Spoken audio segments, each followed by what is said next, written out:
തന്നെ വീട്ടുമുറ്റത്ത് ഒരു കുഞ്ഞ് അതിഥി ഉണ്ട് കേട്ടോ. ഒരു പക്ഷിയാണ്. പക്ഷെ പേരൊന്നും അറിയില്ല കേട്ടോ. ഇടയ്ക്കിടയ്ക്ക് ഇങ്ങനെ കാണും. ബാക്കിൽ നിറയെ മരങ്ങളായതുകൊണ്ട് എപ്പോഴും ഏതെങ്കിലുമൊക്കെ ഓരോ പക്ഷി ഇങ്ങനെ വന്നുകൊണ്ടിരിക്കുന്നുണ്ട്. പക്ഷെ വീഡിയോ എടുക്കാൻ പോകുമ്പോഴേക്കും അത് പറന്നു പോയിട്ടുണ്ടാവും. അപ്പോൾ ഇത് കോഴിക്ക് തീറ്റ ഇട്ട് കൊടുത്തിരുന്നു കേട്ടോ. അപ്പോൾ അതിങ്ങനെ കൊത്തിപ്പറിക്കാൻ വേണ്ടി വന്നതാണ്.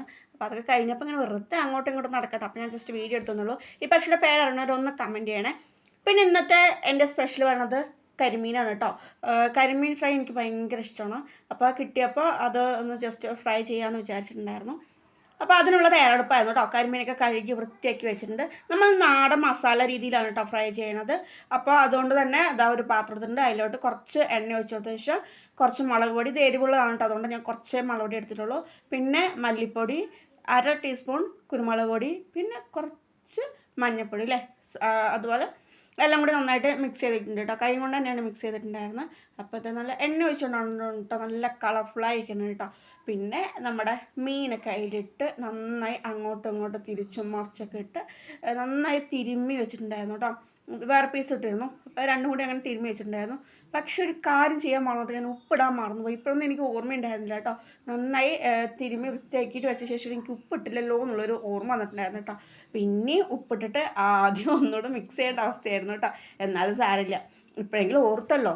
അതുകൊണ്ട് വേഗം അതൊക്കെ ഫ്രൈ ചെയ്ത് അലച്ചേ ഉപ്പുമുളകൊക്കെ തിരുമ്പിയിട്ട് നമ്മളത് റെസ്റ്റ് ചെയ്യാൻ വേണ്ടി വെച്ചിട്ടുണ്ടായിരുന്നു. 1/2 മണിക്കൂറോളം വെച്ചിട്ടുണ്ടാവും കേട്ടോ. പിന്നെ നമുക്ക് ചൂടായ പാന് വെച്ചിട്ട് അതിൽ അതുപോലെ വെളിച്ചെണ്ണ ഒഴിച്ചാൽ ടേസ്റ്റ് കൂടുതലായിരിക്കും. എങ്ങനെയാണെന്ന് വെച്ചാൽ കേട്ടോ. അപ്പം ഞാൻ വെളിച്ചെണ്ണയായിരുന്നു വെച്ചിട്ടുണ്ടായിരുന്നത്. അത് നന്നായി ചൂടായി വന്ന ടൈമിൽ നമ്മുടെ കരിമീൻ നല്ല അടിപൊളി ഉപ്പുമുളക് പിടിച്ച് വന്നിട്ടുണ്ടായിരുന്നു കേട്ടോ. അത് ഇട്ട് കൊടുക്കുന്നുണ്ട് കേട്ടോ. അപ്പോൾ ഇട്ട് കൊടുത്തപ്പോൾ തന്നെ നമുക്ക് എണ്ണയിൽ കിടന്ന ആ മുളക് പൊടീൻ്റെ ആ ഒരു മസാലയൊക്കെ എണ്ണയിൽ സ്പ്രെഡ് ആയിട്ടുണ്ടായിരുന്നു കേട്ടോ. പിന്നെ ജസ്റ്റ് ഒരു 10 മിനിറ്റോളം വെച്ചിട്ടുണ്ടായിരുന്നു കേട്ടോ. സിമ്മിലാണ് വെച്ചിട്ടുണ്ടായിരുന്നത്. നന്നായി മൊരിഞ്ഞ് കിട്ടണമായിരുന്നല്ലോ. അതുകൊണ്ട് സിമ്മിലായിരുന്നു വെച്ചിട്ടുണ്ടായിരുന്നത്. പിന്നെ അതൊന്ന് ജസ്റ്റ് മറിച്ചിട്ടിട്ടും അതേപോലെ കറക്റ്റ് വെച്ചിട്ടുണ്ടായിരുന്നു കേട്ടോ. നന്നായി മൊരിഞ്ഞ് വരാൻ വേണ്ടിയിട്ട് എപ്പോഴും സിമ്മിൽ തന്നെ ആയിരുന്നു കേട്ടോ. ഒരുപാട് തീ കത്തിച്ചെന്ന് പറഞ്ഞാൽ കരിഞ്ഞു പോയി അതിൻ്റെ ആ ഒരു ടേസ്റ്റ് കിട്ടില്ല. നമ്മൾ നാടൻ രീതിയിലല്ലേ കുക്ക് ചെയ്യണം. അപ്പോൾ ആ ഒരു തനി നാടൻ ടേസ്റ്റ് ഉണ്ടെങ്കിൽ സിമ്മിൽ തന്നെ തിരിച്ചും മറിച്ചും നിർത്തി അടക്കം ഞാൻ പൊരിച്ചെടുത്തിട്ടുണ്ട് കേട്ടോ. അങ്ങനെ ഫൈനൽ ലുക്ക് ഇതാണ് കേട്ടോ. നല്ല അടിപൊളി കരിമീൻ ഫ്രൈ റെഡിയായി കിട്ടിയിട്ടുണ്ട് കേട്ടോ. ഇതൊന്ന് കഴിച്ച് നോക്കിയപ്പോൾ അയ്യോ എന്തൊരു ടേസ്റ്റാണെന്നറിയോ. ഭയങ്കര ഇഷ്ടമായിട്ടാ. ആരെങ്കിലും ട്രൈ ചെയ്തിട്ടില്ലെങ്കിൽ ഈ ഒരു മസാലയിൽ ഒന്ന് കരിമീൻ കിട്ടിയാൽ ഒന്ന് ചെയ്ത് നോക്കി കേട്ടോ.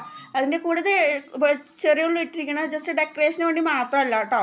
ഈ കരിമീൻ്റെ കൂടെ ഈ ചെറിയ ഉള്ളിയും കൂടി ചേർത്ത് കഴിക്കാൻ വലിയ ഒരു പ്രത്യേകത ടേസ്റ്റ് അടിപൊളി എന്ന് പറഞ്ഞാൽ എനിക്ക് ഭയങ്കര ഇഷ്ടമായി.